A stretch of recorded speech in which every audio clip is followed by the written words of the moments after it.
All right, welcome and thank you for spending your afternoon with us. My name is Alex Herbert. I'm going to start with a brief introduction of, myself in this program, and then we'll get right on into the presentation. I'm what's known as a District Deputy Grand Master of the Grand Lodge of Ohio. Specifically, I handle lodges in the Akron-Canton area of Ohio. And this program really started back in March when the Grand Lodge of Ohio suspended operations due to the ongoing COVID-19 pandemic. And in the lack of meetings in an otherwise busy time of the year, we decided to focus a little more on education. And while everyone was meeting virtually for work in similar forums such as this, we decided to adopt it to Freemasonry. And we had 12 straight weeks of Masonic education every Friday afternoon or Friday evening until the Grand Lodge of Ohio reopened in June. But there was a lot of interest in continuing this program and opening it up to a wider variety of presentations, and in this case, also opening it up to non-Masons as well. One of our previous presenters, Worship Brother Chester Willie, was very gracious in introducing me to Dr. Judy Eckelmeyer, who is a Professor Emerita of Music History at Cleveland State University, and she is one of the foremost experts in Mozart's magic flute. And we're very lucky not only to have Dr. Eckelmeyer in our area, she's just north in Cleveland, but also that she's so willing to share what she's learned through her research. In 1991, she published a definitive book on the subject called The Cultural Context of Mozart's Magic Flute, Social, Aesthetic, Philosophical, and she's here today broadcasting from my kitchen to share some of her knowledge with us. And with that, I will turn it over to Dr. Judy. Thank you, Alex. I hope you can all hear me okay. This is quite a new experience for me, so if there's any problem that crops up, please let us know so that we can try to correct whatever the problem is. As you might know, maybe you don't know, let me just tell you. This is conceived of as the first talk that will lead to eventually a discussion of the magic flute. And because of Mozart's membership as a Mason and his composition of the magic flute and the supposition that the Freemasonry had a big influence on Mozart's opera, we thought of doing a series of presentations of which this overview of Masonic history in 18th century Europe would be a precursor and set the stage for further exploration of Mozart and the magic flute. This is the brainchild of Chester Willie, who is a former student at Cleveland State. And he contacted me, I guess it was back in March, was it, Chester? Sometime back there, to see if I would be interested in doing this kind of a presentation. And I finally had a chance to chat with Alex and found out that indeed there would be interest in this overview and then some discussion of the magic flute. The magic flute portion has yet to be worked out, but we're going to go today with the overview of 18th century Europe and Vienna and talk about some of the major events and figures at the time that would have been impactful for Mozart's time. So I want to thank Chester and I want to thank Alex. Alex is, thank goodness, the tech guy today. I don't have to worry about that. And I'm grateful for his hospitality at his kitchen table. We're going to be just fine doing this here. So I think you all received a couple of files of information, the first of which is the chronology, and that's what I'll be talking about first. After we've finished with the chronology, I think we'll take a little break and see if there are any questions about it before we go into the biographies, which is the second handout, the second file that we sent. I think you're all very familiar with the founding of the Grand Lodge in London in 1717. on St. John the Baptist Day. It's called the Blue Lodge or the St. John Masonry. It was founded in an inn. And I think that's kind of typical for the kind of meetings that a lot of the intelligentsia had at the time. They would go to the inn and have their discussions there. There were already Masonic lodges, but they were not associated with each other particularly. And this was the first time that they were gathered together as under one umbrella with one set core of rituals and procedures and so forth. Now, as you know, I am not a Mason, so I don't have a lot of detail on some of these things, and you members are going to have to fill that in. But suffice it to say that the open information tells us that there were four practicing lodges that got together. They were independent at the time, and that was the basis for the Grand Lodge. After the lodge was founded, James Anderson prepared a book of constitutions. And the first of these, the foundation set, was from 1723. This reworked some already existing constitutions from earlier in the century, prior to his set. And it founded 2 degrees, the entered apprentice and the fellow of the craft, or the second degree. 1724 to 26 is the time in which they worked out the 3rd degree. And at the same time, a number of lodges were being established across Europe. There were a few lodges of adoption in which women were admitted and worked 3 degrees as well. I have never seen any information on these lodges. I just know they existed. If anybody can point me to them, I'd be interested to see. In 1731, we have a kind of interesting event that's going to be impactful for the rest of our this session and the rest of our sessions. Francis Stephen of Lothringen, or Lothringen, which is the German form of Lorraine. Lorraine is the French form of the term. He was initiated and passed. That is, he achieved the 2nd degree at The Hague. And this was kind of an unusual circumstance. There were no lodges. They had to have a special ritual for this, a special set of people that governed this rite, this ritual. And for that reason, it's a kind of an unusual entry into Freemasonry for Francis Stephen. He was raised, he was brought into the 3rd degree in England, which is perfectly in keeping since that's where most of the Masonic activity was at the time. And there was no lodge at that time in Holland, which is where he was originally initiated. The reason this is important is that Francis Stephen became the husband of Maria Theresa of Austria.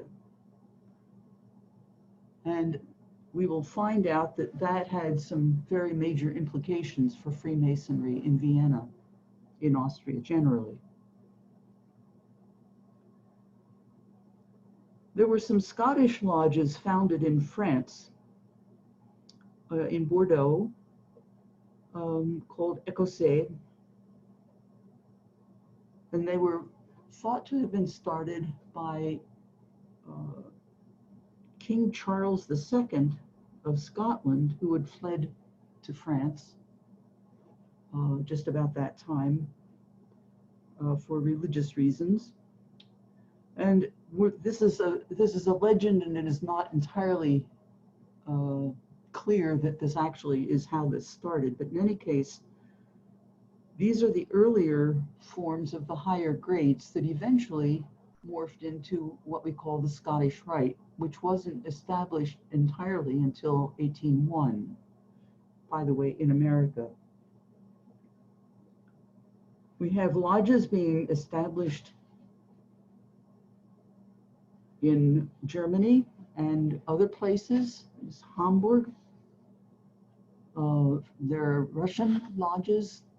Basically, anywhere you can think of where the European influence existed, there were lodges.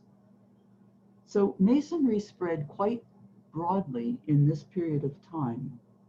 There were also what I would call copycat lodges.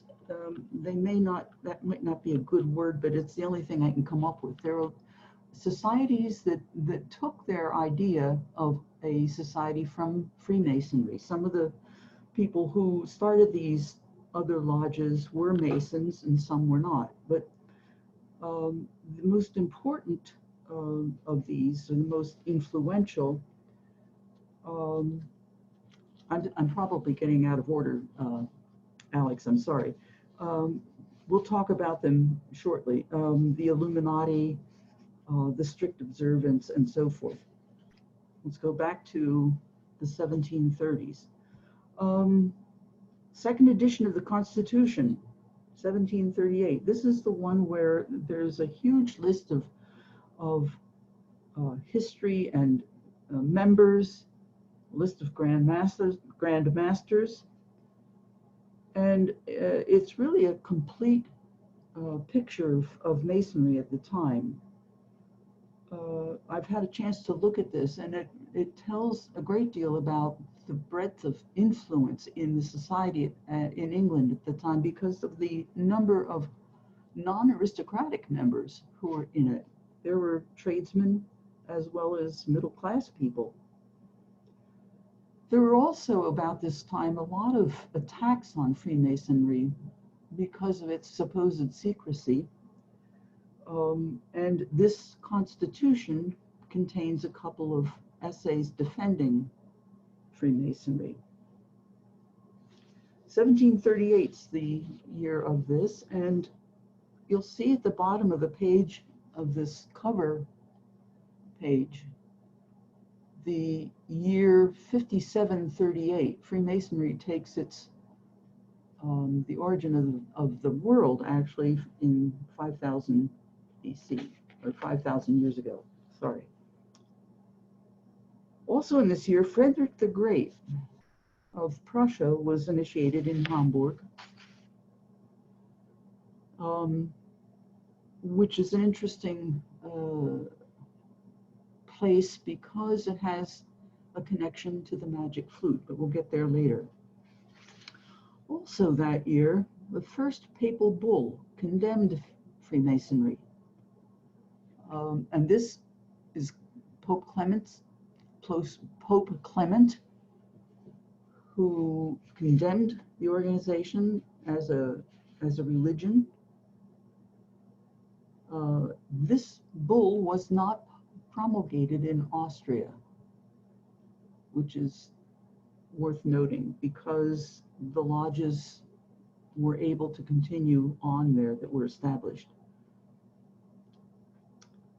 From the 1740s to 1801, there was a great effort to establish the upper grades, and these were the ones that became the Scottish Rite. Everything from the 4th degree to the 32nd could be worked by the candidates, by the members. The 33rd is an honorary degree bestowed by a group of, I guess they call it the consistory, I'm not sure, I can't remember, but a group of Masons who are experienced and are at the 33rd degree meet and determine who in the nation is worthy of the 33rd, which is determined by their activity for the welfare of mankind and also for the fraternity.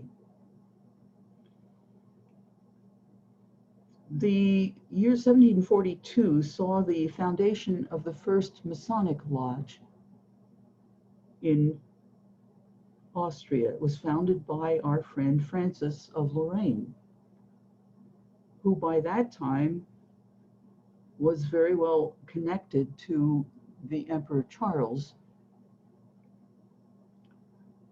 the Holy Roman Emperor, who was the father of Maria Theresa. There are two other lodges that were established shortly thereafter in the next couple of decades. Interestingly enough, the Three Canons Lodge, this first lodge, was in a meeting when it was invaded by some military folks that were ordered by Maria Theresa to break up the meeting. Francis, who was there as the Grand Master, escaped through the back door, which was fortunate because he lived to do some other things. In 1745, Charles VI died, and Francis became the Holy Roman Emperor. Well, what happened to his wife? His wife was the subject of a war called the War of the Austrian Succession. At the time, women were not permitted to rule. And they fought a war, and the result of the war was a concession that she could rule Austria, but she couldn't, of course. She had to have a co-regent if her husband was gone. But Francis was still alive, so he became her co-regent and the protector of Freemasonry in Austria. In 1751, the second papal bull condemning Freemasonry was not promulgated in Austria, but it was promulgated elsewhere in Europe. This is another attack on the reputation of Masonry as a religion. Now we're going to find a couple of these copycat organizations, as I call them. The first of these is the strict observance Masonry, so-called, because presumably unknown figures ordered Baron von Hund to establish a rite, a Masonic rite, and the thought was that descendants of the Knights Templar included Charles Edward Stuart, who was Bonnie Prince Charlie, who was Scottish, but was the pretender to the English throne because of his previous, his ancestors in the Stuart line. Nothing came of this for Charles, of course, but this strict observance Masonry was practiced widely in Europe. 1754, another lodge, the second lodge, after the Three Canons, was established in Vienna. 1757, we have the evidence of an organization called the New Order of the Gold and Rosy Cross, which was founded by Hermann Fichtult in Germany. Now, this has an interesting background to it, which I'll take a few minutes to explain. You notice it says it's the New Order of the Gold and Rosy Cross. The original Order of the Rose Cross came from the early part of the 17th century. It was a product of an imaginary, well, we think it was imaginary, group of very active Protestant theologians, actually, who wanted to see a great deal of reform in the society of Europe.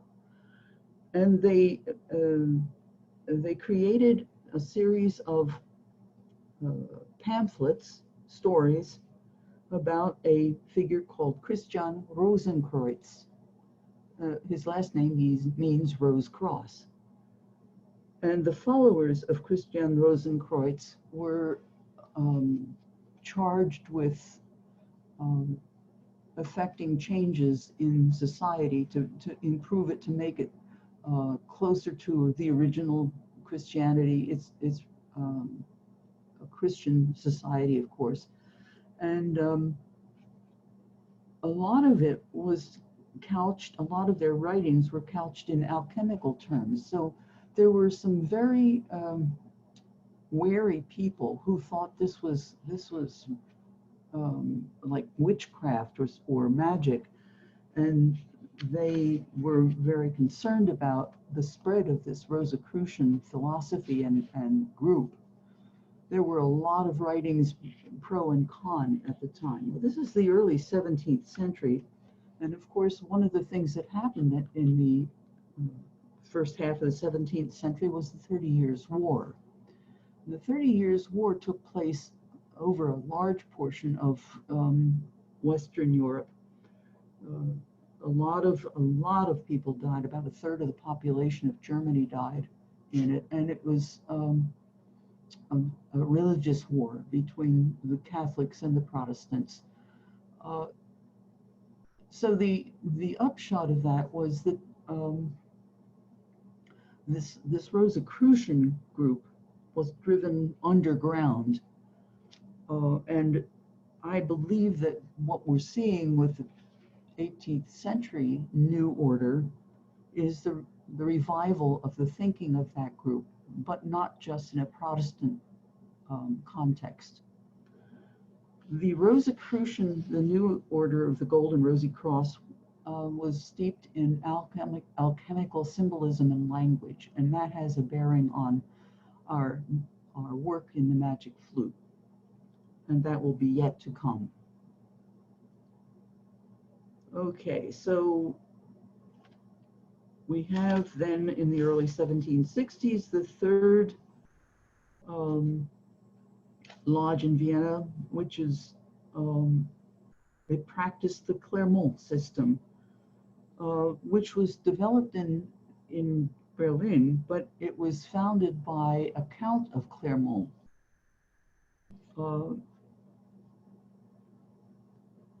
This is another organization that claimed heritage from the Knights Templar. Just in case there's anybody that's not sure about the Knights Templar, this was a religious organization that were sent to the Holy Land originally to defend pilgrims to the Holy Land and to protect the temple there, Solomon's temple. These knights returned from these crusades, and in the early 14th century were said to have been exterminated by a very swift attack at the order of a pope in France. And the thought is that some of them escaped, went to Scotland, and established some of the early Masonic lodges there. So that is the legend that the Clermont system is working from. In 1761, again, the York Rite is founded. Its top degree is called the Knights Templar.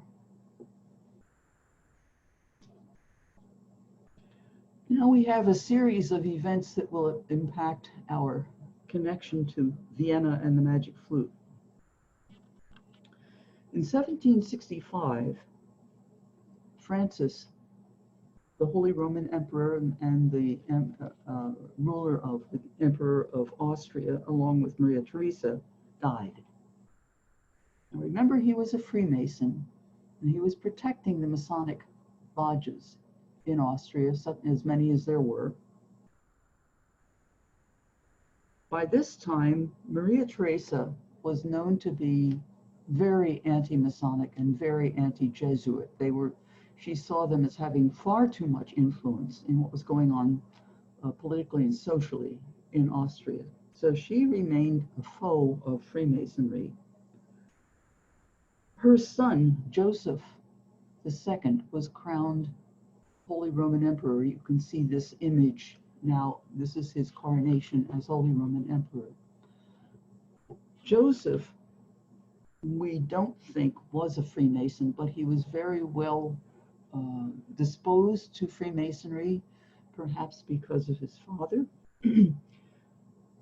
Joseph became the co-regent with Maria Theresa because, remember, she couldn't rule alone.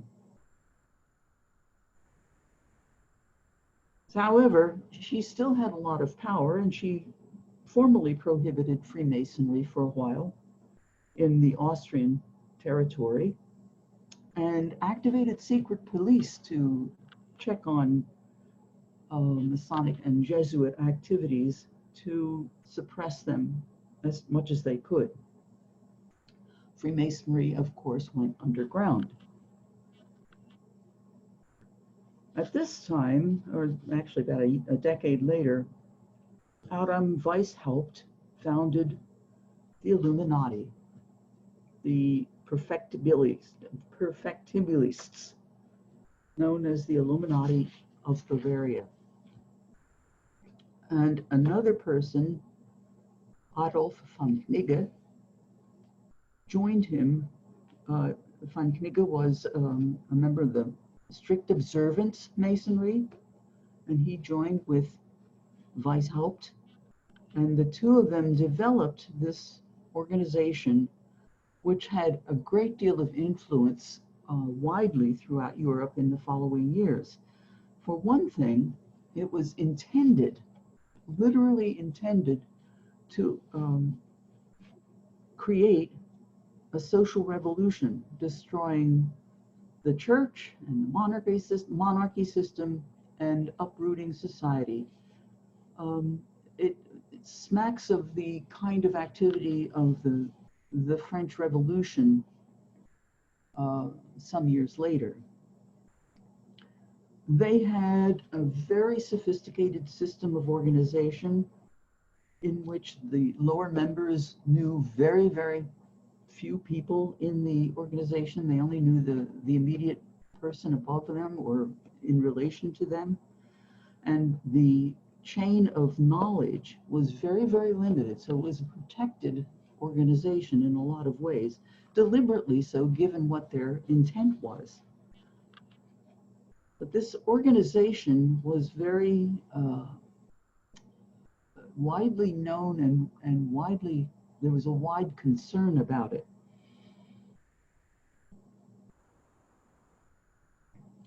I'll probably jump ahead here. Well, no, I won't. I'll just keep going. Let's talk about the Holy Roman Empire and the Austrian Empire. The Holy Roman Empire were the German-speaking lands starting back in the 9th century.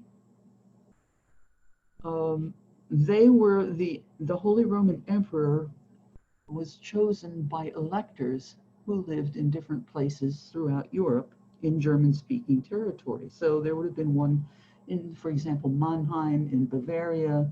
There's one in Austria, in different places in Germany. So when we hear about the elector of Bavaria, that's who that means. It's a Holy Roman Empire elector. The Austrian Empire at the end of the 18th century was a very large area, and it's important, I think, to know where that is in terms of what we're going to be talking about in the coming moments. Basically, it's southeastern Europe. It included Hungary, the Czech and Moravian lands, part of Poland, part of northern Italy, part of Bavaria, the Rhineland around Mannheim, part of the Netherlands, northern France, and Belgium. So it was split between southeastern Europe and on the other side of France, northern France and Belgium. Freemasonry in Austria under Joseph II is our next section. In 1780, another monumental event. Maria Theresa died, which meant that Joseph II was now the sole ruler of Austria, as well as Holy Roman Emperor. This was a very favorable thing for Freemasonry in Austria. For one thing, Joseph saw himself as an enlightened nobleman, an enlightened ruler. The Enlightenment at this time was kind of in its heyday. It was at the peak, and it eventually collapsed with the French Revolution. What Joseph was trying to do was to equalize some of the strengths of his different layers of society. He started to tax some of the properties of the nobles. He was interested in revising education in Austria. He permitted the publication of a broad variety of books and topics that would not have been permitted under Maria Theresa. There was a wide acceptance of different sects, religious sects in Austria. I was astounded to find out that there was a Lutheran church in Vienna at the time. His tolerance of Freemasonry allowed the Masonic organizations not only to grow in membership, but to increase the number of lodges in Austrian lands, as well as particularly Vienna.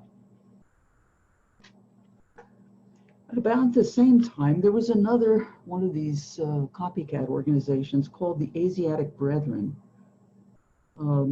which incorporated a lot of Rosicrucian mysticism, alchemy, and the ritual emphasized number symbolisms. Now, this is a rather interesting phenomenon. Again, it's picking up the old Rosicrucian theme that we talked about earlier. And the number symbolism was rather interesting because it tends to impact what we'll find out in the magic flute. This organization continued on for a while, and its influence was moderate. It was not as strong as the Illuminati. In 1781, the lodge True Concord or Harmony was founded in Vienna. At one point, Ignaz von Born is the master of the lodge. By 1785, there were 200 members in this lodge. I don't know what a typical lodge membership is these days, but that sounds like a lot, and especially since this isn't the only lodge in Vienna, as we'll find out. In 1782, there was a convention in Wilhelmsbad. A number of these Masonic and quasi-Masonic, as I call them, the copycat organizations, met together to see if they could bring some kind of unity among them and whether there could be some order that would allow them to coalesce. The Order of the Golden Rosy Cross and strict observance Masonry were rejected. The Illuminati were not officially recognized but allowed to continue, and the Asiatic Brethren, I think, were allowed to continue. This was a rather interesting phenomenon that by this time these quasi-Masonic groups were so multiple throughout Europe that they felt that they really needed to organize this and determine who was legitimate in terms of Blue Lodge Masonry, the English system, the English format, and who would not qualify as that.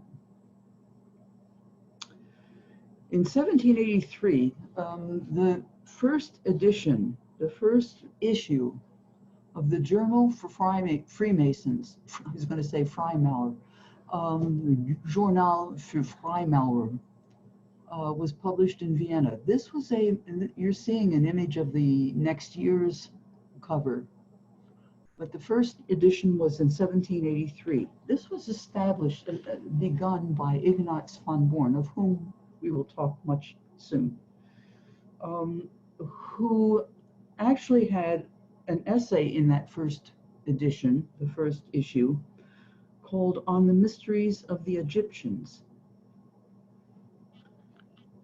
He edited each of the 3 years of the journal while it existed. It went out of existence in 1780, at the end of 1785, for reasons we'll discuss. The Lodge Beneficence, or Good Works, or Charity, was founded in Vienna in 1783. In 1784, the Grand Lodge of Austria was established. There were 62 lodges in Austria, 8 lodges in Vienna. That's a lot of lodges in Vienna. A lot of people. The largest of them was the True Harmony Lodge, and we'll see that that has a major impact. Karl Theodor, who had been the elector of Mannheim, remember we talked about these different regions where there would be a ruler who was to select the Holy Roman Emperor. Well, Karl Theodor was the elector of Mannheim, and after the elector of Bavaria, the previous elector of Bavaria, died, he went to Bavaria and established his rule there. His seat in Mannheim was a very artistic seat, a place where there was a great deal of music. Some of the important people there came from Czechoslovakia, and it's in Mannheim in the 1770s, late 1770s, before Karl Theodor moved to Bavaria, that Mozart visited and became acquainted with the clarinet, which impacted his musical style. Anyhow, Karl Theodor, once he got to Bavaria, found the Illuminati to be pretty disturbing, and he banned them, and he warned his fellow rulers in the area, especially in Austria, that this organization boded ill for normal reign, normal political stability. This affected Joseph II, as we will see in a minute. There were uprisings at this point in the Habsburg region of Bulgaria, which suggested that the Illuminati's concept of revolution was starting to take hold. The Habsburgs, of course, were the house in which Joseph II was born. In 1784, Mozart entered Good Works or Beneficence Lodge. The second, his 1785, he was passed and raised to the 3rd degree. His father, as well as Joseph Haydn, also became Masons, probably through his influence. We're going to leave this image up for quite a while here because there's a lot to say about it, but let me go through 1785 because it's a momentous year in Austrian and Masonic history. In this year, Ignaz von Born whom I mentioned earlier and we'll talk more about soon, was awarded the title Knight of the Realm by Joseph, the Emperor Joseph II, because of his scientific achievements. And in April of that year, Mozart wrote a cantata called The Joy of Masonry, which was performed at the Lodge Gekronten Hoffnung. This is the peak of Masonic growth in Vienna. And you can see a list of the 8 lodges there. True Harmony, Beneficence, that's Mozart's lodge. Crowned Hope, Gekronten Hoffnung, which was also a very large lodge. The Three Eagles, Steadfastness, Three Fires, St. Joseph, and Palm Tree were the others. Some of these were quite small. Some of them were purely social in their activities. But what was very interesting about True Harmony, Zur wahre Eintracht, where Ignaz von Born was the master, this was a very important lodge in Vienna, and it never was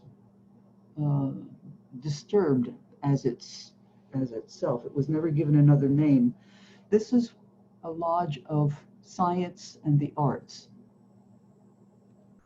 And we shall see that this has a rather major impact as well.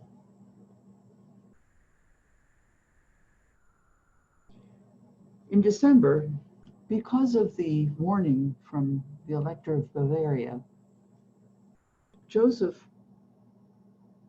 issued an edict that limited the Masonic lodges and their practices. He restricted the number of lodges to 3, which meant they had to either abandon the lodge or merge them, and both happened. The members and officers' names had to be made available, and they had to tell when the meetings were, and the secondary types of lodges, the spurious lodges and the quasi-Masonic lodges were banned entirely.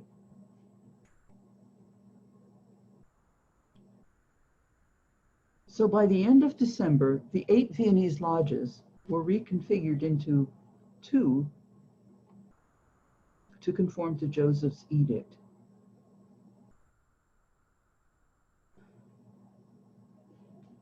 True Harmony, Palm Tree, and the Three Eagles joined to become Truth.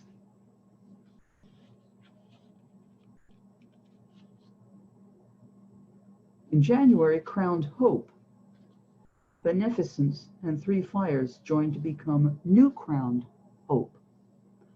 And this is an image that you're seeing on the screen now. If you'll notice at the very far in the center at the back of the room, you'll see a nice rainbow, which is the symbol of hope. And this is how they identified this lodge. The lodges St. Joseph and Steadfastness went out of existence. Let's talk about this image for a few minutes. The discovery of this painting, it is an oil painting, provoked a lot of speculation about who these figures were. And it's almost incredible how closely the artist was able to render major people in Masonic Vienna. If you look on the lower right, the very end at the lower right, that's Mozart. And they think that the figure immediately next to him is Schikaneder, who is connected with the magic flute, of course. The The figure on the left wall, on the end, is thought to be Giesecke, not the standing one, the seated one. Alex, that's it. Yeah, it's thought to be Giesecke, who is also connected with the magic flute. And he's talking with the person next to him, Alberti, who was an engraver, a publisher of engraved music, actually, who published a number of things related to the magic flute, including the libretto of it. The figure closest to us with the sword in the middle he's standing and looking at the candidate who's blindfolded. In the middle, Alex, of the three people with the candidate. Okay, yeah, that's the one. That's Count Nicholas von Esterhazy, who was the patron and employer of Haydn for so many years. The figure immediately behind him, next to the wall, straight back, in the red coat, right at the back, keep going to your right. That's the one. That's another Esterhazy, who was the master of the lodge there. Okay, Joseph Esterhazy. They're all aristocratic members. There's another Esterhazy in this group too. So this is a very interesting picture in which a number of the figures are clearly identifiable in Austrian society. There's a variety of people on that right wall that are suspiciously not normally dressed. It looks like there's a cleric among them right under the statue of Mercury, as well as someone who looks rather, how shall we say, Ottoman. I don't know who he was. There was an African who had come to Vienna who was a member of Freemasonry.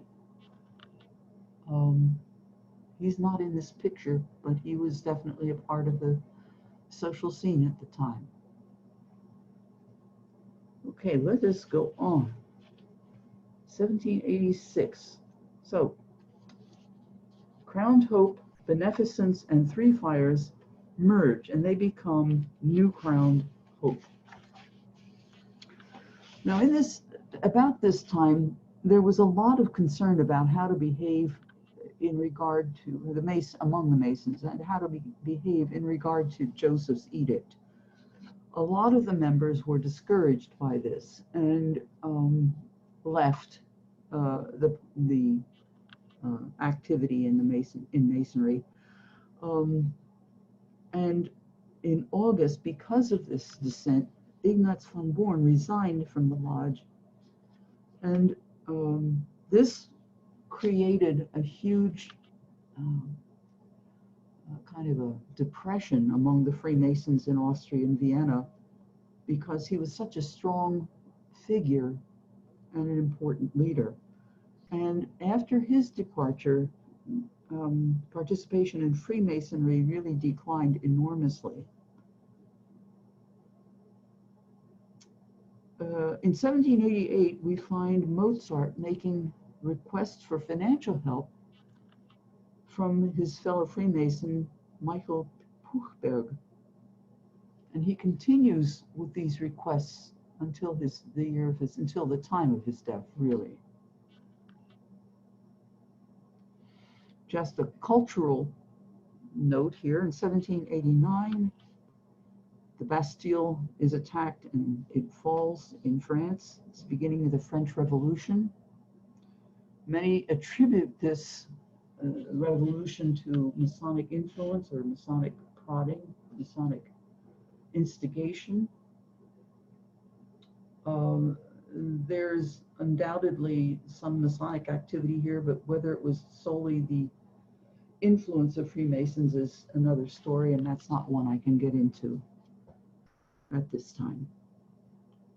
1790, Another momentous year for our story. Joseph II died in February.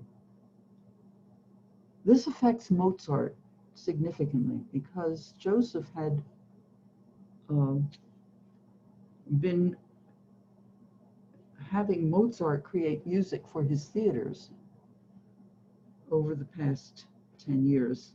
From 1783, when Mozart created his German Singspiel, the Abduction from the Seraglio, and then the two big operas in 86 and 87, Marriage of Figaro and Don Giovanni. Then another opera in 1790, Così fan tutte.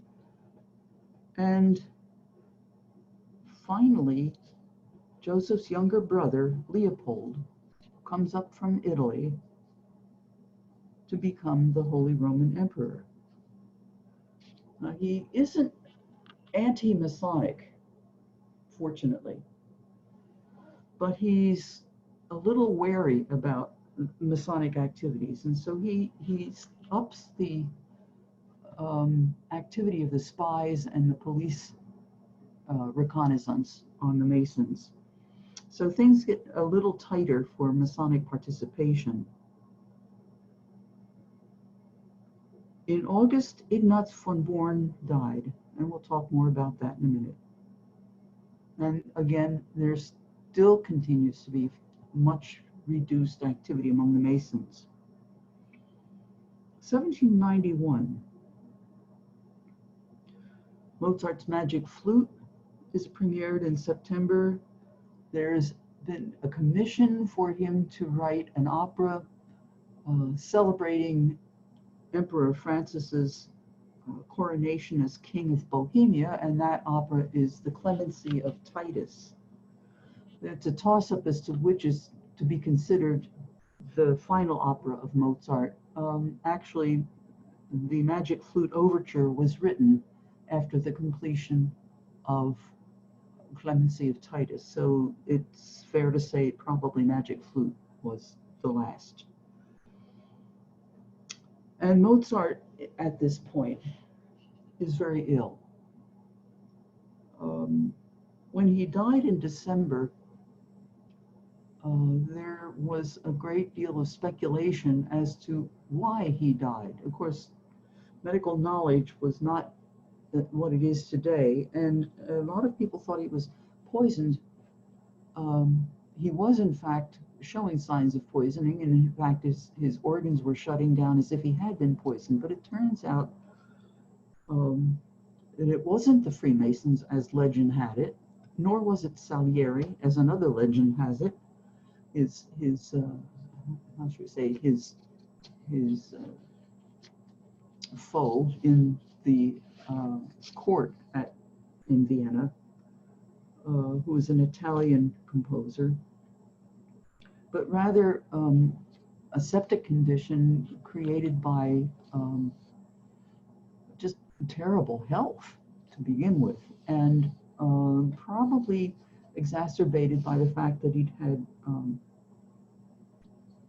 very serious illnesses as a child, and his whole system was weakened. In 1792, what you're seeing here in this picture at the death of Mozart is well after the fact. You'll have his wife and his sister-in-law tending him, and then you'll see some music scores in the hands of the men around him. The music score would have been the Requiem. We know that he proofread the Requiem. He sang the alto part, which he was in the midst of writing the Requiem when he died, and he'd had a group of friends in who would sing it with him and proof it that way. So in 1792, Leopold, the new emperor, senses that the secret societies are getting too active, and he tries to find out information about them. He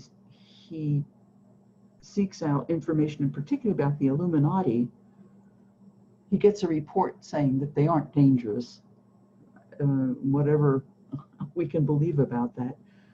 He died earlier than anybody expected, and his son, Francis, became the Emperor of Austria and the Emperor of the Holy Roman Empire. This is the Francis who eventually completely closed all secret societies, shut down Freemasonry, and just disallowed any secret societies. And of course, this is post-revolution, after the beginning of the revolution. His aunt, who was Joseph II's sister and Leopold's sister, Marie Antoinette, would have been executed with her husband Louis XVI in France. So there was every reason to worry about that revolution influencing upheaval in Austria. Interesting, it's interesting what's on television these days. There is the Louis, what's her name? Lucy Worsley has had a couple of very interesting programs. One is on the French Revolution, and it turns out that the reason that Louis and Marie Antoinette were executed was because they symbolized the old regime. They were the aristocratic hangover from before the revolution, and they couldn't be allowed to continue to be reminders of that old system. So this boded very darkly for any of the other rulers throughout Europe, and of course in Austria it was particularly close since Marie Antoinette was a member of the family. And this is the end of the Masonic activity in Austria and in Vienna. And I think it's appropriate at this point to take a break and see if anybody would like to ask questions. I hope it was clear. I hope it wasn't too garbled. And while you're thinking up your questions, I'm going to have a sip of water. All right, so at this point, I think I've unchecked the box that if you have a question, you can unmute yourself, or you can also type it into the chat. And I'll actually go first, because this is something that I was pretty curious and amused by. So I'm going to flip back to 1743. And Dr. Judy, you'd mentioned that at this point, the Lodge of Three Cannons had been invaded by this military group, this military cohort. And I think you said that that cohort had been sent by Maria Theresa. Is that correct? Yeah. And yes. her husband escaped out the back door. Yes. So I want this to stand as a warning, I guess, to all the Freemasons in the room, that if you get a little too involved, it looks like your wife might actually send somebody after you. So don't underestimate the Masonic wife. Right. Well, of course, this her antipathy to Freemasonry and of course the Jesuits was well known. So Francis was, defying his wife with this, but clearly felt so strongly that he continued, he persisted. But it really meant that his power was kind of limited at the time, and he wasn't in total control of all of the activities of the police and so forth.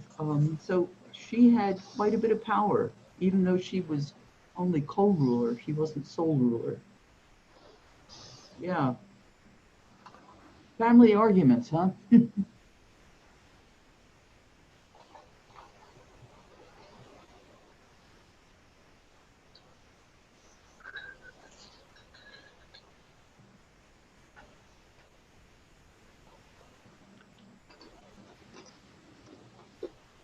Hello again, Judy. Hi, Chester. Question. Yeah. Mm-hmm.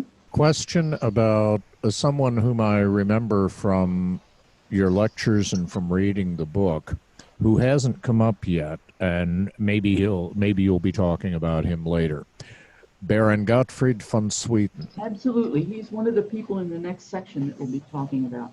Okay, so Yep. we'll leave that until its proper time. Okay. We will sell no barons before their time. Okay. Nobody remembers those commercials. I do.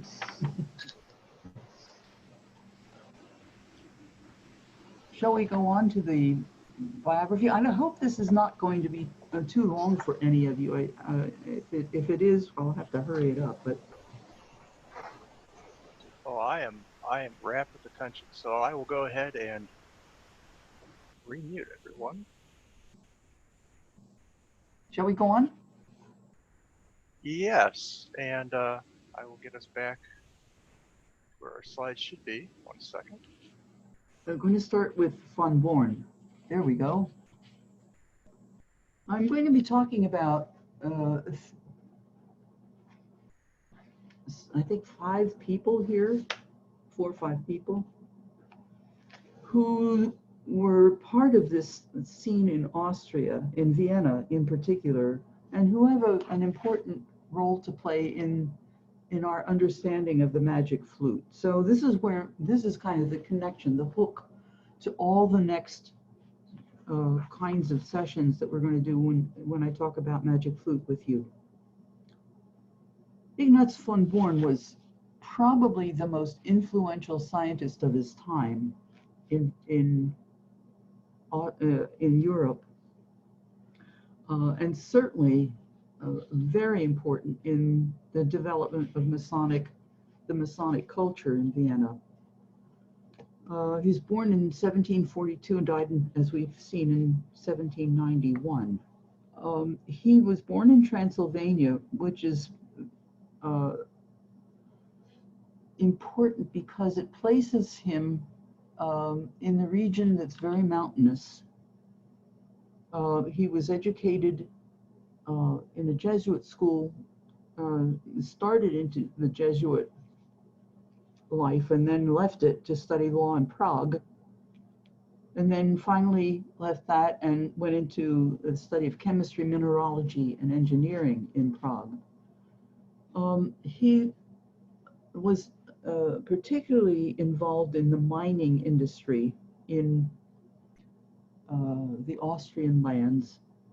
He had traveled widely through different regions and became very familiar with the mining technology of the time, and the chemistry involved in extracting gold and silver from the ore in these mines. And he tried a great deal of experiments, a number of experiments, and in one of them, the toxic fumes that accumulated in the mine where he was working on this knocked him out, almost killed him, and he was. It took him several days to get him back, and this experience injured his lungs so badly that he was never really healthy again. But his experiments were very successful and very important to Austria. He developed a new way to extract silver and gold, to extract silver particularly, and amalgamate silver and gold, so that in a more economic way, so that it wouldn't be so costly to do this for Austria, which changed the financial situation, the economic situation in mining for Austria, and that was of very great importance at the time. And it is this process that earned him the title of Knight of the Realm that he received in 1785 from Joseph II. Furthermore, he didn't keep this knowledge to himself. There was no patent system at the time, but of course, but he even went further than to share the knowledge. He actually convened a convention to a conference on mining in mining district in Hungary, to share the technology that he had developed, to show this to the rest of the mining industry through the rest of the world. And of course, these machines that you're seeing here are part of that process. I will not explain it to you, so it's a fairly long process to explain. It involves mercury, all kinds of stuff. So in any case, Fred and Phil, you can probably ask Allison about this. Allison is my niece who teaches chemistry. And Fred is my brother, and Phyllis is my sister-in-law. Okay. Anyhow, a mineral was named for him after his death. It's called bornite, and there is a picture of it. It has a lot of different things, copper and gold and all kinds of stuff in it. He is very active in Freemasonry. And of course, as a master of True Harmony Lodge, he introduced scientific work into that lodge. There was actually a lab there, there was a library. People came to that lodge who were very interested in the sciences and the arts. He fostered the dissemination of scientific knowledge through his essays on natural sciences, mathematics, metallurgy, natural history of regions of Europe, and the New World. He induced a number of travelers to bring back samples of plant life from various places, especially in the New World. And he founded and contributed articles to the Journal for Freemasonries. And I mentioned his article on the mysteries of the Egyptians, which has some connection to the magic flute, as we'll note. That is an interesting article which traces the practice of the worship of Isis and Osiris and other gods in ancient Egypt, and has references to a number of ancient writers who talked about this religion, so that this is a great research project that he undertook in order to prepare this article. Because of his importance, because of the nature of his willingness to share his knowledge, his learning, a lot of people think of him as the model for Sarastro, the wise ruler in the magic flute. Whether this is in fact the case, there is no way to prove, but you know, it's a pretty pleasant thesis. But I'm not entirely sure that's the only model there is. Okay, we go on to Karl Ludwig Giesecke, who was born Johann Georg Metzler in Augsburg, Germany. He was a very eminent mineralogist. He worked in the mines in Eastern Europe at first. Then he went to Vienna in 1789 and became involved in the theater life there. He was an actor, a stage director, and wrote librettos for various works in the theater there. He was associated with Schikaneder, who was in a part of the Masonic, magic flute connection. As we've seen, he was a Freemason. After his theater life, probably with the death of Mozart, he ended up going to study with Werner in Freiburg, Germany. Werner is the man whose theory about the tectonic plates was developed.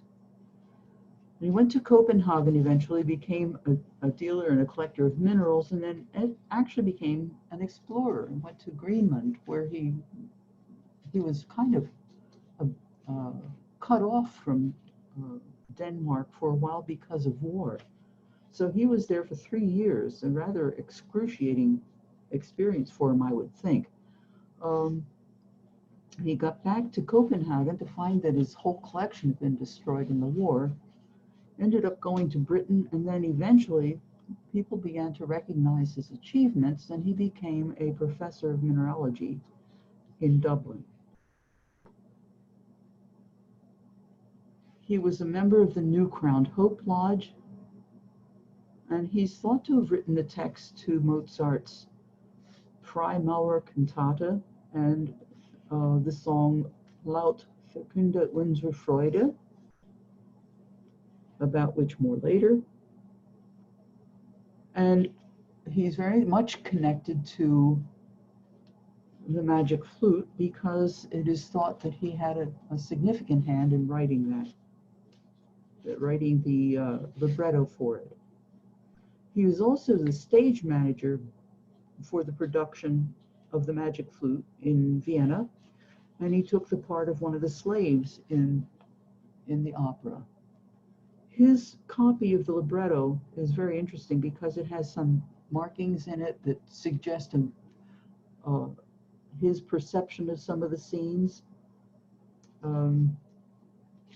So I was able to explore that in the library in Vienna.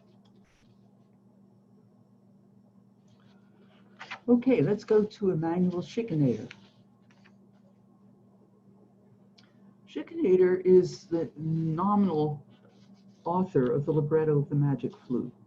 Again, there's a question as to whether this is in fact the case or whether Giesecke had a major hand in it. He had a kind of an odd history. He had entered Freemasonry before he came to Vienna, but he was expelled from his lodge in Regensburg because of his behavior at that time, and evidently some illegal, unethical practices. He was not a member of any of the Viennese lodges, but he did visit. He was a major theatrical figure in Vienna. He was an actor, theater producer, impresario, entertainer, and an occasional librettist. He'd met Mozart in 1780 in Salzburg. Mozart had not yet moved to Vienna. And when Schikaneder's troupe played there, and Joseph II brought him into the service in one of the theaters in Vienna in the mid-80s. Schikaneder relocated to Vienna in 1789, and he rented a theater called the Freihaus Theater auf der Wieden for his productions. Now, this is an interesting phenomenon. It was a theater within an apartment complex, a huge apartment block. And it was outside the walls of Vienna, so it was considered a suburb. This theater no longer exists, but it was not originally a theater for the aristocratic level of society. It was for the people living in the apartments there, or anybody else in the city who could come. So it was really middle class draw to his theater, and there were a number of interesting productions there. Including one that is thought of as a precursor to the magic flute called, I'll think of it in a minute, it just escaped me.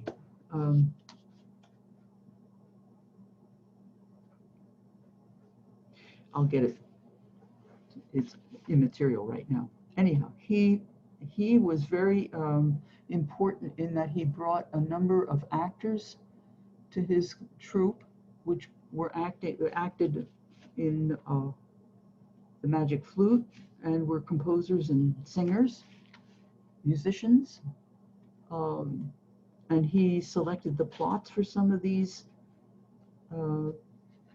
plays that they put on, and he improvised a lot of the comic parts, and he's thought to have particularly invented the roles of and acted the roles of Papageno in the Magic Flute, and invented the fun parts of the opera with Papageno and Papagena.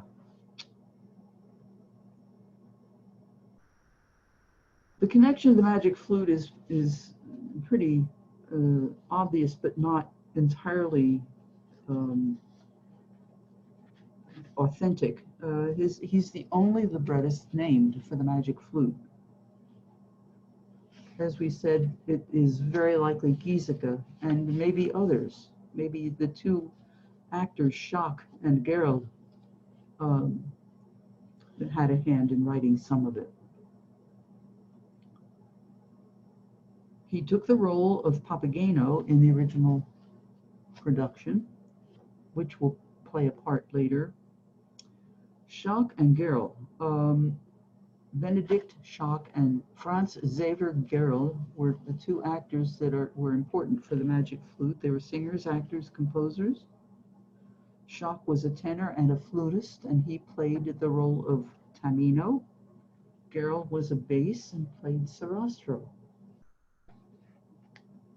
There was a lot of comic business in the Magic Flute, which Schikaneder instigated and invented. And Mozart writes a letter to someone in which he describes a moment when Mozart himself was playing some of the magic music backstage, and he played it at a time when Schikaneder wasn't expecting it. And Schikaneder called him out on it, and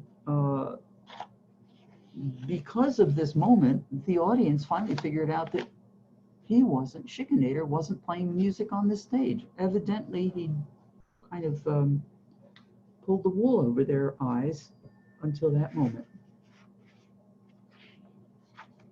The next person we'll talk about is Gottfried van Swieten. Chester, are you listening?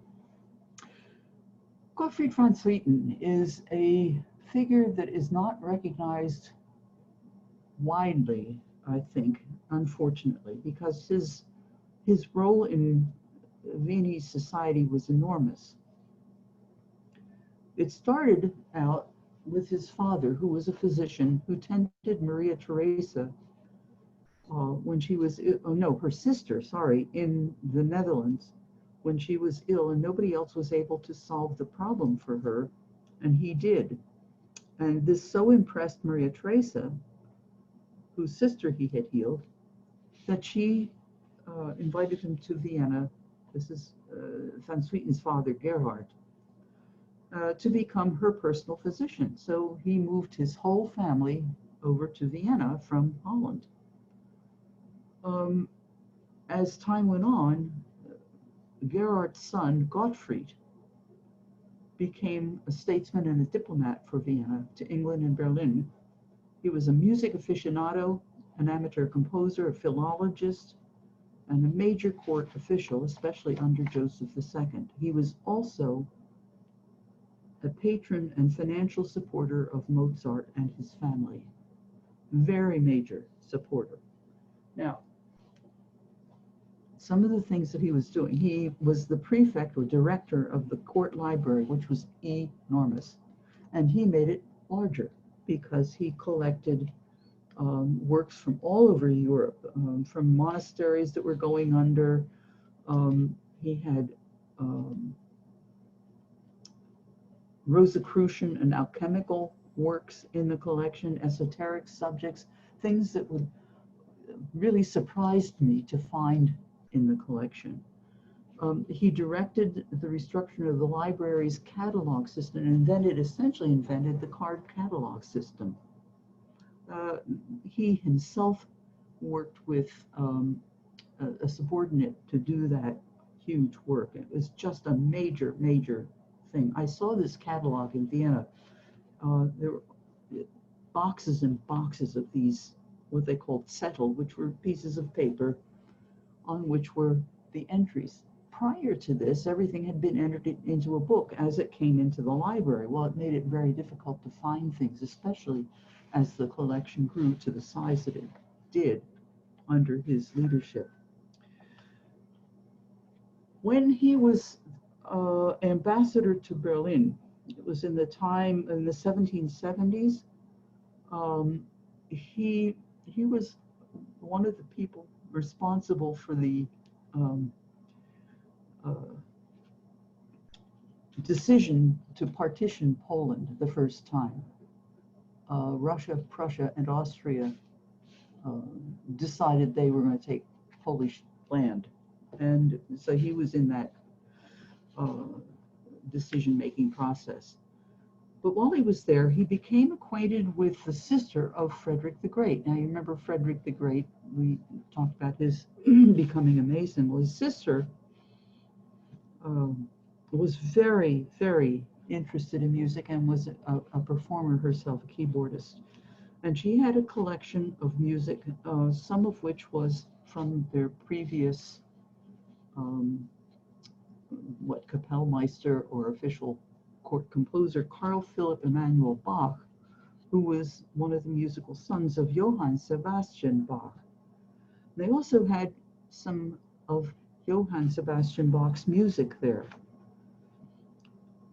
Unsurprisingly, this music was not well known at the time, and when Gottfried van Swieten heard it, he became very interested in it, and he brought some of the scores from both Carl Philipp Emanuel and his father Johann Sebastian back to Vienna.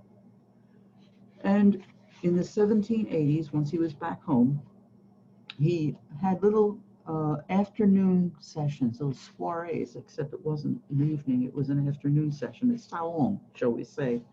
He invited a few interested people, including Mozart, whom he saw as particularly talented, and some of the aristocrats who were interested in music, to his quarters in the Hofburg, which was the palace, where they got to examine some of these scores and perform them. And this so intrigued Mozart, especially Bach's works. This is Johann Sebastian Bach's works. The new counterpoint system, that is the old counterpoint system, the Baroque system of counterpoint, that Mozart started writing counterpoint. And of course, from this time on, it appears in his music. Before this, he wasn't writing music like this. And it definitely impacts the magic flute, as we will see. He also commissioned, this is Gottfried, also commissioned Mozart to reorchestrate several of Handel's oratorios, which he had become acquainted with when he was in England, which gave Mozart a bit of an income in the late 1780s.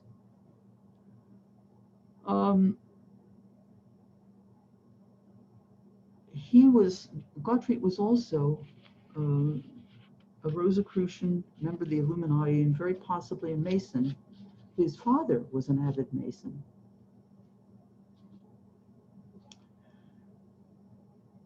Now, my research in the magic flute was such that I became curious and eventually convinced that some of the knowledge of Van Swieten influenced the magic flute, especially the Rosicrucian elements of it. But also, we should never forget that he was responsible for Mozart's fascination with and use of the contrapuntal system of Bach's music. Okay, the last of these people is Mozart himself.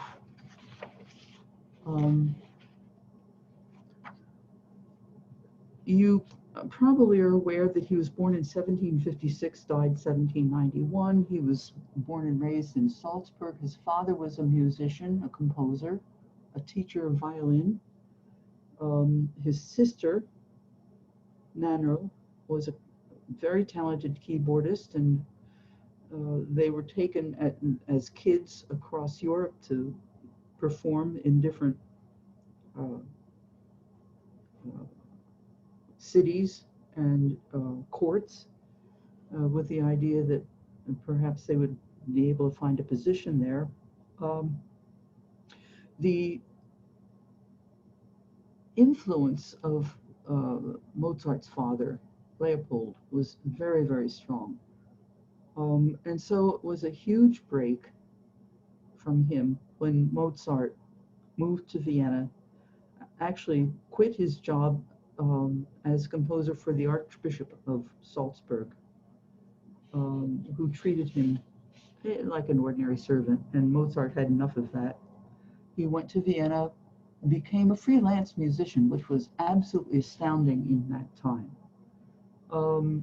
And it's in Vienna, of course, that he really became involved with Van Swieten and a number of the aristocrats there, became a Mason, expanded his compositional style enormously, wrote the major mature operas of his life, and of course, among a lot of this, we find a number of Masonic works. Interestingly, Mozart was active in writing and working with the Freemasons up until almost the moment of his death. There's a list of works that he wrote for the Freemasons explicitly. There are some others that are thought to have been used in Masonic activities, although they aren't named Masonic works. There's a list of these in this handout. And among those is one called The Mason's Joy, which talks about the searcher seeking to see the face of nature, nature revealing her face to the steadfast gaze of the searcher, the seeker. And of course, this is the reference to Ignaz von Born, and this is the little cantata that Mozart wrote in honor of von Born's knighthood. It was performed in a lodge in 1785. This is a work that is not vocal. It's totally instrumental, called the Masonic Funeral Music, Malerliche Trauermusik. It's processional music for strings and winds, for Lodge of Sorrows or Mourning, for Count Esterhazy and the Duke of Mecklenburg from 1785, very soon after Mozart entered the craft. A word about this piece. You'll see that it's for strings and winds. There are no percussion. Wind music at the time was called Harmoniemusik, which is an important term. As we'll see in the Magic Flute, it plays an important part in the Magic Flute. And harmony, of course, is very important in Masonic thinking. There are a couple of instrumental works for winds, basset horns, clarinets, bassoon, that were probably used in Masonic meetings. And there's an incomplete cantata written or started in 1783 before Mozart actually entered the craft. The Magic Flute has been considered a Masonic opera by so many people. We're going to be examining that opera. There are indeed Masonic elements in it, many, of all different kinds. I had the good fortune to be working with Elizabeth Chesko at Cleveland State, who directed an opera workshop and taught voice there. She's now retired, of course. This was in the 1970s, mid-70s, 75 roughly, I think. We adapted the opera into English and invited the members of the Scottish Rite to our production, because we tried to make it make the opera conform to the stage directions that are written in the libretto. And again, remember, this is possibly Giesecke writing them. And they saw in it Masonic features. So I'm anxious to share those with you at some point as we go along. However, I have to say that there are other elements in that opera, and I see a great deal of Rosicrucianism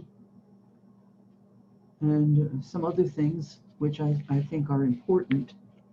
And there is a reason that I think Gottfried van Swieten was involved in this, and that has to be discussed at another time when we can talk at length. And now to finish our session, Alex, we have a musical piece called Let Us Join Our Hands, Let Us Entwine Our Hands, Lasst uns mit geschlungenen Händen, which was for the closing of a lodge. This is a text by either Schikaneder or Giesecke, and it's the last Masonic work that Mozart wrote in 1791, just before his death.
And if you have any questions, this is a good time to ask.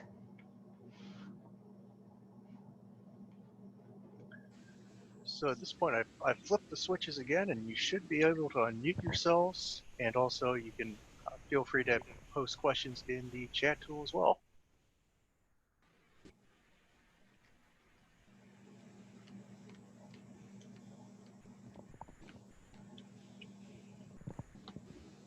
Thank you, Dr. Judy, for welcome, the Chester. entire presentation, but especially that last piece for the closing of the lodge. I really wish that the various lodges would take a more active interest in not merely having music performed within the lodge, but promoting it within the community. I worked at that for a few years and was totally ineffective, as I have been in most things in my life, but it would be something which I think people should look at, especially in this day and age when the more harmony that we can promote both within our lodges and within the community, the better off we'll all be.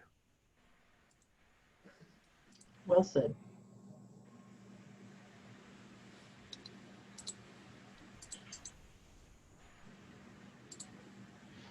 Our next set of sessions, I think, as Alex and I have talked, I plan to start working directly with the magic flute. We'll start with the overture. We'll talk a little more about the background of the opera and so forth, but basically we'll start with the overture, so we'll get a lot more music in the next session. Good. E-flat major chords.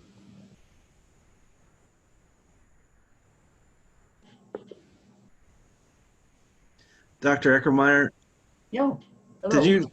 did you say you had to go to Vienna to research all this? And where did you go and what did you look at and what did you do? Well, I did go to Vienna, 1988. I was there for 6 weeks, and a lot of my work, I would say almost all of it, I think, was in the court library, which is, I have to tell you, if you haven't been there, it's an enormous, enormous place. It's just phenomenal. There are sections of the library, they're located throughout this huge palace in different places. The music library is half a mile away from the library where I was working, which was basically the handwritten materials, where I was looking up things having to do with Van Sweeten. I eventually was able to realize that these settlers, these pieces of paper that were the kind of the precursor to the card library, were in storage way up in the attic in boxes that hadn't been opened for a very long time. They were renovating some of the library areas where they would have been. And just about the last couple of days that I was to be there, I discovered them and spent tons of time, hours, going through these boxes to see what was relevant to my search to find out what kind of unusual things Van Sweeten brought in, and in fact to look for Rosicrucian documents, because that's really what I was going for, to see what the connections were. The short form is I saw works by, that is, writings by Van Sweeten, letters. There were books about the library and its history, and especially I think this Zettel catalog, which was just astounding. Yes, so I spent a lot of time in that library.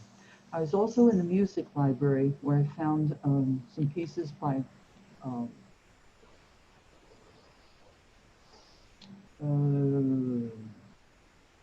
Schikaneder, Süssmayr, who was thought to have finished Mozart's Requiem. So there was a variety of things that I was looking for there. Does that help answer your question?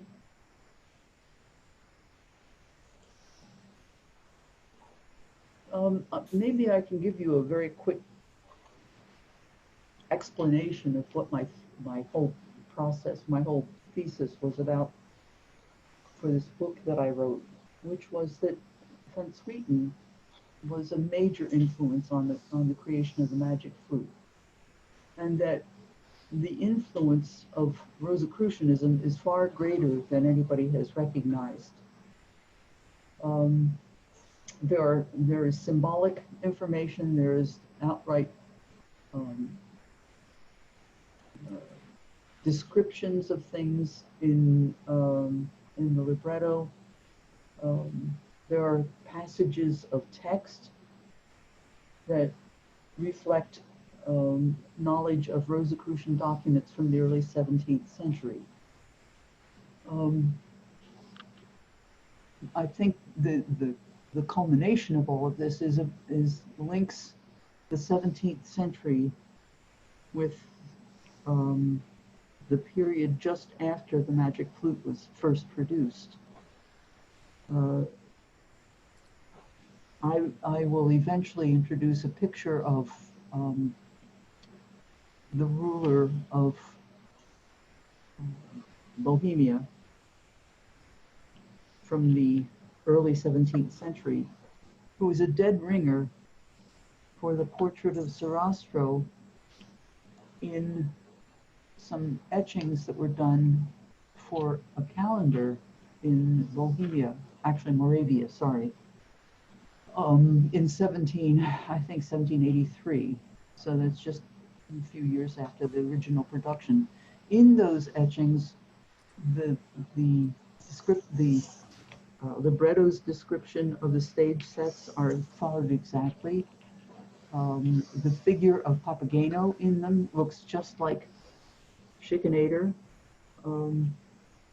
So why would this ruler from Bohemia or Moravia,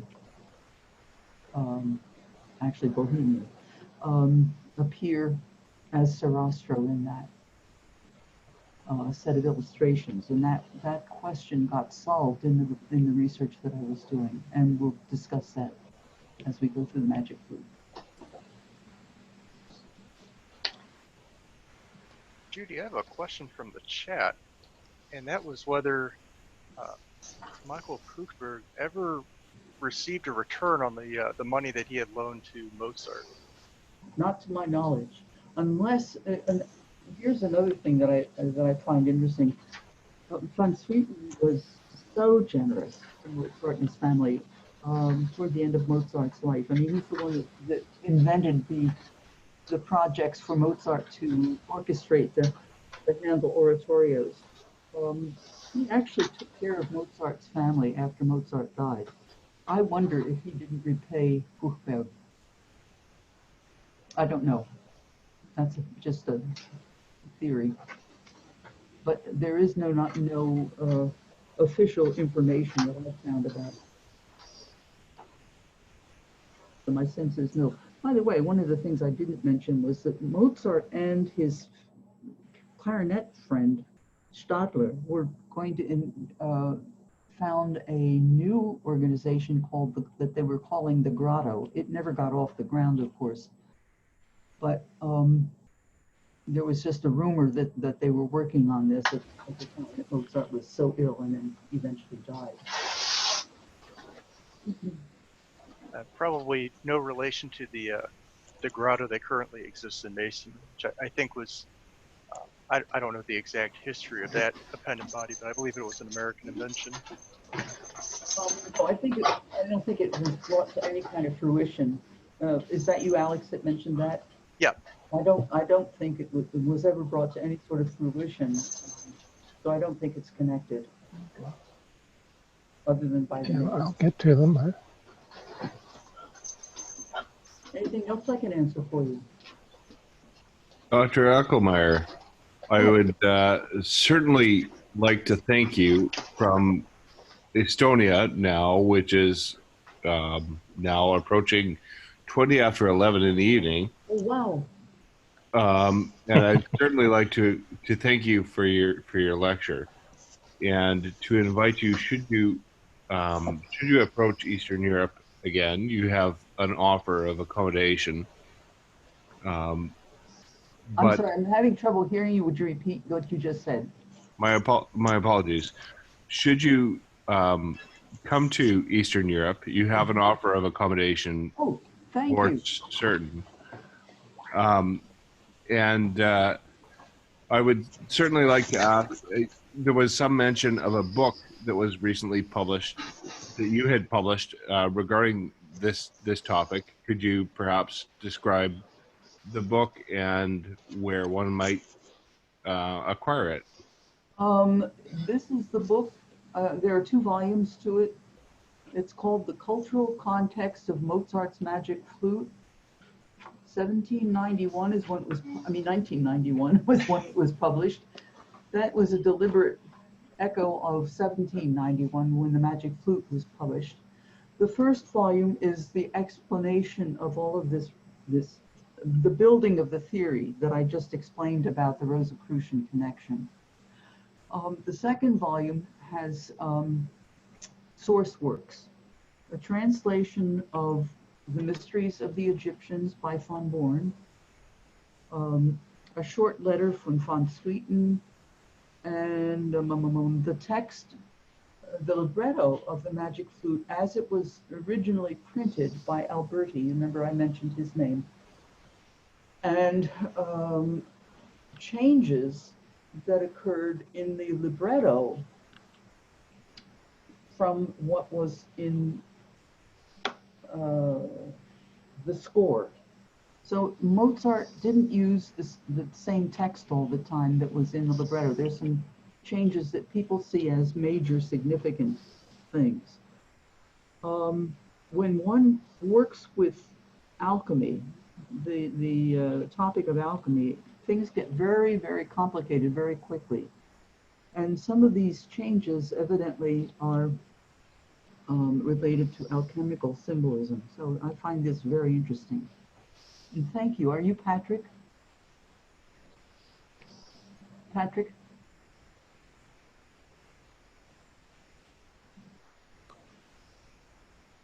In any case. That was Patrick, yes. Yeah, okay. Thank you, Patrick, for your question and for your invitation. Interesting. What are you doing in Estonia?